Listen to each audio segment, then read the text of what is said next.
if you don't take that risk, you're never going to know whether it's going to work or not. It's okay to fail, right? You just make adjustments. It's the ability to be willing to take the risk and then not procrastinate. Those are the big hurdles for me anyways. Mm-hmm. But once I got past those, everything else is pretty easy.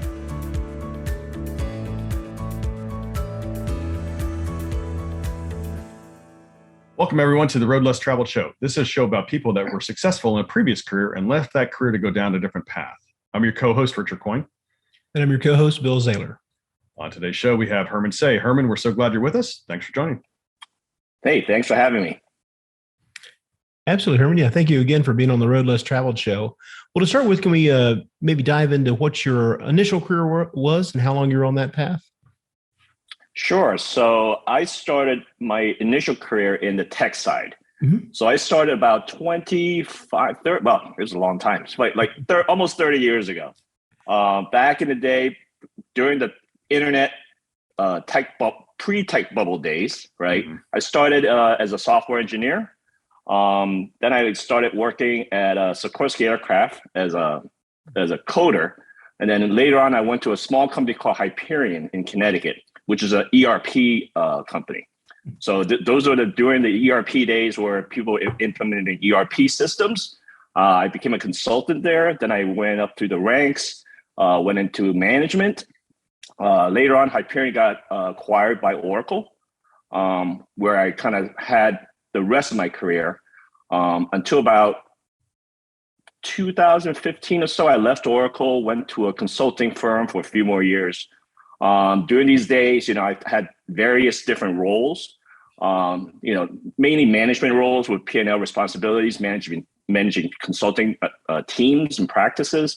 I've done work, all over the country, and I've done some expat work in APAC also prior to that. And then 2018, decided to leave the tech world, and here I am. Well, as you lead into that, what have you transitioned into your new path? Yeah, so 2008, it's a funny story. 2018, I was actually in New York City with my wife over New Year's. And we're sitting there at an Irish pub. And I said to her, you know what? I don't think I want to be in tech anymore. I'm like, I think I want to buy a restaurant. So she said, are you crazy? I'm like, no. I said, why don't we do this, right? I'll give it a month. I'm going to try to see if I can buy a restaurant in 1 month. In January of 2018, right? Okay. And she said, that's not going to work. I'm like, just let me try. If it doesn't work, I'll go back to tech. So it didn't work. Right? It took me 6 months. So then I realized how hard it is to start a small business, let alone a restaurant. The initial thought was to just buy a space and build a restaurant. I've never run a restaurant before. And then I realized how difficult that was going to be. We ended up purchasing an existing restaurant instead, but the whole process took about 6 months. So we closed on our current restaurant in June of 2018, and then here we are. Okay, very cool. Great, absolutely, yeah. That's awesome. So yeah, I imagine starting a restaurant from scratch would be a lot harder than buying something that is an up and running, but maybe not operating correctly, which in a way is a lot of what we do in the apartment side. We buy an existing apartment building, and we improve its operations, we improve its efficiency, we improve the property, and therefore we're able to increase the rents and things like that. So very cool, very cool. So Hermann, as you think back to your tech days, maybe Hyperion, maybe Oracle, something like that, maybe somewhere in there. Actually, is there a funny story, something that you can share that happened to you along the way that kind of made you scratch your head, saying, "Oh, why am I doing this?" Yeah, so back in those days, during the tech days, right, the early tech days, there were a lot of crazy stuff going on. I mean, we were young. I was only in my 20s at the time. I have a lot of R-rated stories, but I'm not going to share those today. So I'm going to share one of the PG-rated stories, right? So, back in those days, there were a lot of perks in tech. There were incentive trips. There were club trips, and there were all kinds of bonuses and stuff like that, right? Because all these businesses are growing at a very rapid rate. I remember back in the Hyperion days, we closed a rather large deal. Mm-hmm. And then one of the incentives was that we got to go to Deer Valley, Utah, at this giant house for the team that kind of closed that deal for, I think it was maybe over a weekend. We had a pretty large budget, flew everybody over there. We had a private chef. There was a ski out house. I remember one day we're there and we were drinking a little bit too much in the middle of the day where we were doing a little bit of day drinking, right? And we were sitting in a hot tub and then one of us decided to climb up on this pole. This pole is probably 6 to 8 feet off the snow. And the snow base was probably 10, 15 feet. And this guy, he just jumped in like a missile. And I think he went down all the way to his neck in the snow, right? I think, Richard, you were there on that trip. Do you remember the guy who was doing that? I think I was there. Yeah, I think I was there. Yeah. But I don't remember how did we get that guy out? You just left him to spring. That's right. He'll thaw out eventually. That's right. So in case anybody hasn't figured it out, that guy was me. That jumped in, and it wasn't quite to my neck, but I definitely had some issues with the fact that I plunged feet first into this ice, and that was not a comfortable thing after a few seconds. Not to mention I got a bunch of ice scrapes along my legs in the process, but it was a great trip, and yeah, you're absolutely right. I mean, Herman and I have been through some battles together, and just another one I can remember, unfortunately, is a client that had a reputation for not paying their bills, and they just milked it. And then Herman and I were trying to save the world at this particular client, and they wound up stiffing us for a bunch of bills, which was not okay. But anyway, we'll move on from there. But yeah, it's some good times, right? Overall, yeah. Yeah, those are good times. Well, Herman, what was a deciding factor as you were sitting there in that Irish bar to decide to get into the restaurant business? Did it just come to you all at once, or you've been thinking about it for a while? Or I guess what made you transition, and how'd you pick restaurants? So I've always wanted to be in the restaurant business. Mm-hmm. So I think when I was in high school, one of the things I wanted to do was go to the Culinary Institute of America for college. Now, being from an Asian family, that was a big no-no, right? So my father was an engineer. He worked in corporate. And I said to him, hey, I want to go to CIA. He's like, no, you're not, right? Good discussion, huh? Right. So instead, I became a software engineer. So I got a computer science degree instead. But that's something that I've always wanted to do. We got to a point, like I said, back in that New Year's Eve when we're in New York City, it's just that we got to a point where at a point where I'm like, if I'm not going to do this now, like, when am I going to do it? Mm-hmm. It was a little bit early, I think, because my daughter was just getting ready to graduate high school, and she was going to go to college the following year. I'm like, maybe we should wait until after college, right? Where I don't have to pay for her college anymore. And then, we may be on the more better place financially to do it. But then I also said to myself, well, you know what? You always gonna have some sort of excuse not to do something. Right. So I said, maybe I had too much to drink that night. I'm not really sure. Right. And when I said that to my wife, and then she was kind of hesitant at first. But then she kind of supported me on it. And I'm like, you know what? We're just going to do it. Right. It's just something I've always wanted to do. That's always been our plan for quote unquote semi-retirement. Right. My goal was always looking for the next phase of life, whatever that may be. Right. I wanted something where, we're not working 100% of the time, but we have a steady income stream coming in. We thought that, the restaurant may be something that will help us do that. So I think that was the thinking behind it. Right. Oh, that's great. Yeah. Right. So look, a long time coming, and you finally, found the opportunity. You came to the right. And like I said, there's probably never a perfect time, right? There's always some kind of risk. If you'd waited 2 years at the beginning of a pandemic, trying to get things you up to speed on the restaurant market, and the market's being everything closed for an extended period of time. So yeah, I'm glad. Obviously, you came through the shutdown intact. Yes, we did. So we're very lucky. And I think, one of the things that if I would have opened a restaurant from scratch, I don't think we would have been able to survive through COVID, because, buying a restaurant, we bought a restaurant that's been around for 20 years. Right. Okay. The original owners decided to retire. So I bought it with a customer base. I bought it with the right brand. We had everything in place. Right. The only thing they didn't have in place was technology. This was a restaurant where they had cash registers. They were doing tickets by hand, right? And those are one things that I was able to bring into the restaurant to make it more efficient. But if we didn't have that base on that branding in place, I don't think we would have made it through COVID. Wow. Yeah, that's a pretty scary thought. Herman, tell us about the restaurant. What kind of restaurant is it? So it's you're going to laugh at this.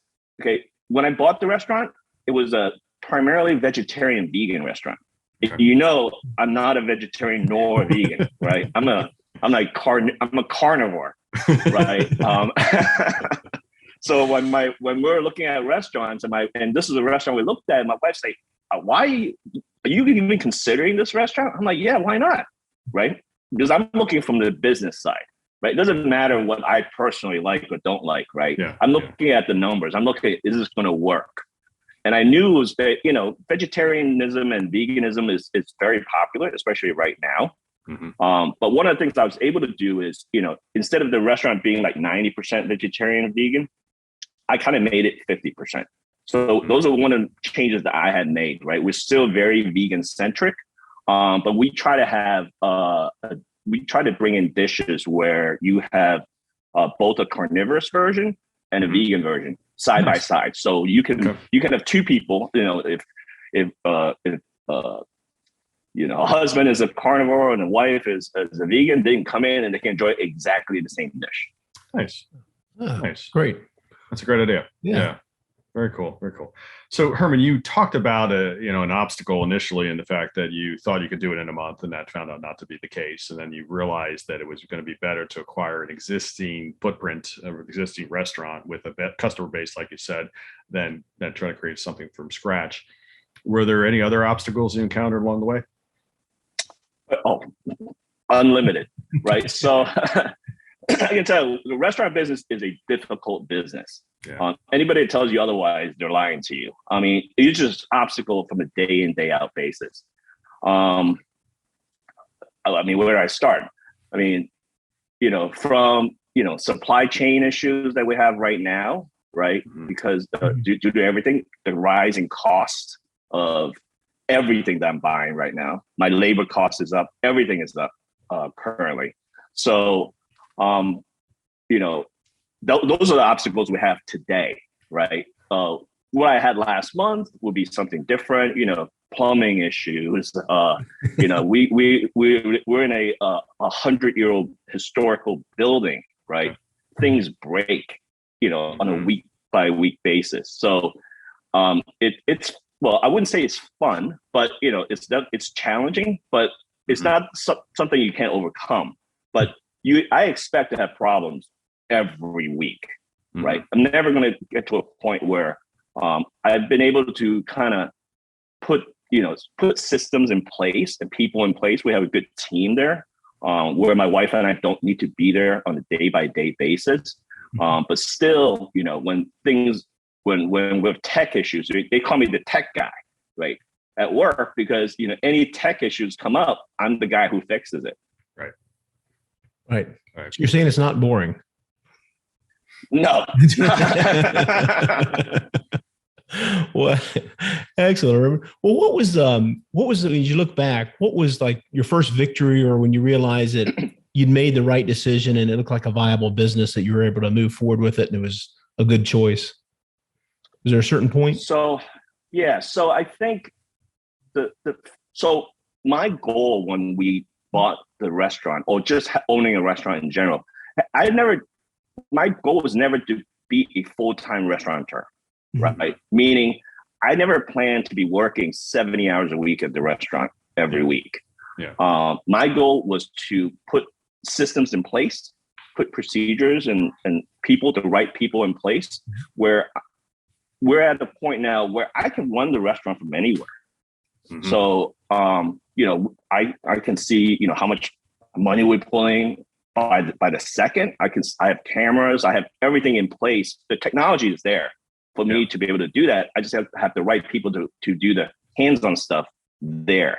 So I think when I realized that, when you say victory, right? I think when I got to that point, which was COVID kind of hurt us a little bit or slow that process down, but it also allowed me to spend time putting those systems in place. So I think now that we're at a point where my wife and I, our goal is to travel at least once a quarter somewhere, right? And now we're able to do that. So we're able to, go and see our daughter in New York City whenever we want. We just came back from Geneva maybe a month ago, right? Because, our goal is to be able to travel around the world and bring back the cuisine and bring it back to the restaurant also as part of the process. So I think we've gotten there now. So that's why I would call it success. Excellent. Yeah. And all the trips to Geneva and elsewhere are business expenses for research. Makes sense. Absolutely. Yeah. That's right. Very nice. Very nice. So Hermann, as you think about your, I guess it's over 4 years now. Almost actually, probably 4 years ago, right about now, that you opened the restaurant. So congratulations on that. Yep. So I guess as you took over the restaurant, that was already, somebody else was running. But anyway, the point being is that, is there something funny that you've experienced in these past couple of years with running the restaurant? You know what? You gave me some notes prior to this podcast, and I've been thinking about that. And I really can't think of anything funny. I can tell you all the problems we've had, but I don't think I really can't come up with anything funny. All right, no worries. Again, I'm sure, like you said, it's obviously a lot of good, but at the same point in time, there's definitely some headaches, I imagine, with a 100-year-old building, like you said, and but again, to the point of, and you've gone through a lot, and you're still here. Meaning, COVID could have easily, like you said, if you were a brand new restaurant, you might not have survived. You did survive. And I imagine you had to shift to, as you were bringing in technology and things like that, you had to probably shift to doing a lot of takeout because people couldn't actually come in the restaurant for a while. But again, you survived it because you had a good product to begin with. You've improved the product along the way. And you're growing it, and it's obviously very successful. So that's fantastic. So congratulations. Yeah. Thank you. So, well, you touched a little bit on this. I think where you are today in your journey, you've done the automation, it allows you more to scale. What are your future plans? Are you looking to do more restaurants or more automation, or how? What's your thoughts on that? So we dabbled in that. So pre-COVID, we were actually in the process of opening a second location on them, but COVID kind of killed it. Which is not necessarily a bad thing. If we would have opened a second location, I don't think that second location would have been able to survive with us, trying to, grow something and manage an existing one at the same time. Since then, I think my wife and I actually sat down. We talked about this. We thought about, okay, do we continue to grow, right? Mm-hmm. Or are we at a place where this is where we want to be? And I think our answer right now is we're at a place where we want to be, because our end game has never been to try to build an empire, a restaurant empire, right? Mm-hmm. Our end game is always to look for a steady revenue stream so we can, quote unquote, semi-retire and then, one day fully retired, and then continue to reach that. So we can get to a point where the business is running on its own, right? And, we're just purely spending very little time. No, you can't be an absentee owner, right? But you have to have some level of, you have to touch the business. But do I need to touch it 40 hours a week? No. Do I just need to touch it 4 hours a week? Right. If we get to that point, and I think that's where we want to be.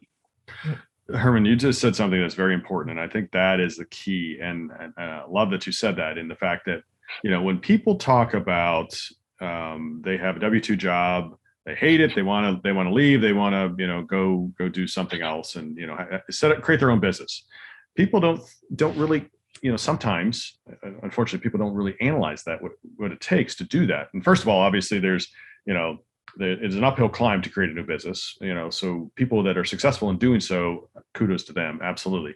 But secondly, the mindset also is really important. And you touched on that, and that is that you were not training out for a new job.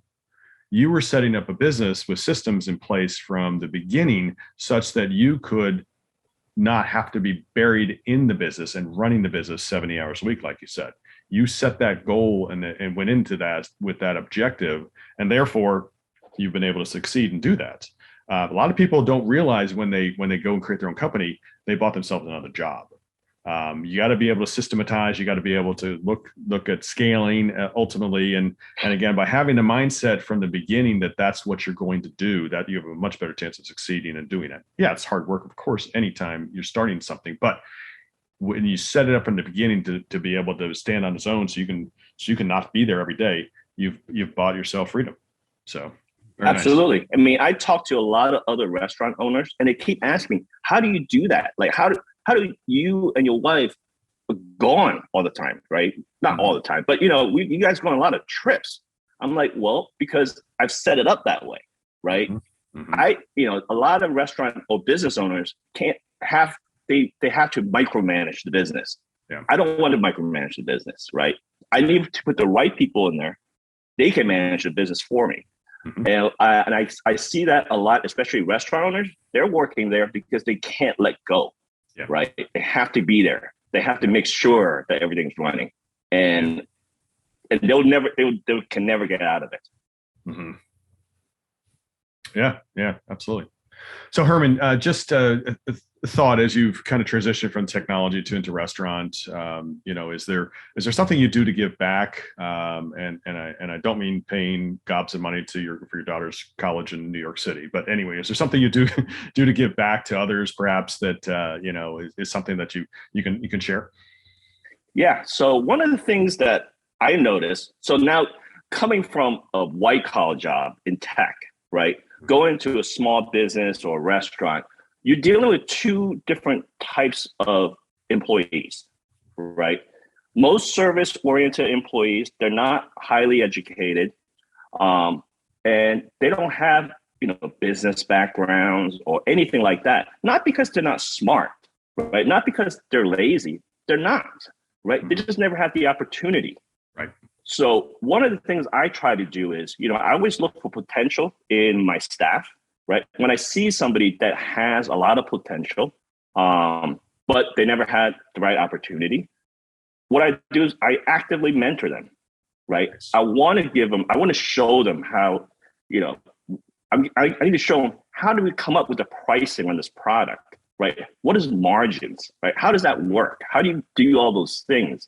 And I think they appreciate that because they never had it, right? And then now they get to understand, how a business works, how finances work.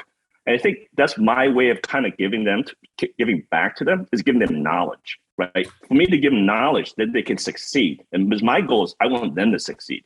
They succeed, right. I succeed. Right. That's awesome. Yeah, well absolutely. Yeah. Yeah. And like I said, nothing I think is stronger than like learning the actual business you're in and kind of seeing behind the curtain to kind of open up their mind to the opportunities and possibilities, like you said, down the road. Right. Yeah, absolutely. Well, I think we've touched on it a little bit, Herman. What's something you've recently implemented in your business to help you grow and scale it? I think a lot of it was the automation you spoke of earlier. Can you talk a little bit about what you automated, I guess, from the handwritten tickets to more digital and how that all worked? Yep. So, what the first thing I did when we closed on the restaurant, day one, was I put in a POS system, a cloud-based POS system. And the previous owner was like, "What are you doing?" I'm like, this is the first thing we have to do, because right now there's so many margin of error in, how you sell something. Now when they handwrite a ticket, the kitchen can make a mistake. The person who punch in on the cash register can make a mistake, right? Being able to put in a POS system, those mistakes go away, right? And it also gives me analytics, right? To see, okay, what product sells, what product doesn't sell. Should we get rid of this product? What day of the week do we have? It's not a good day, all right? Or should we close on that day? Or maybe we should open on a different day, or change our hours. So having a system like that, and then having 4 years of data, which I can go back and look at right now, allows me to be a lot more nimble and be able to make changes on the fly, right? And then it also eliminates all the issues that we have. So our POS allows me to put online ordering, right into our website. The customer can order right there, and then the ticket goes right into the kitchen, and then they charge the credit card right then. There's no error there.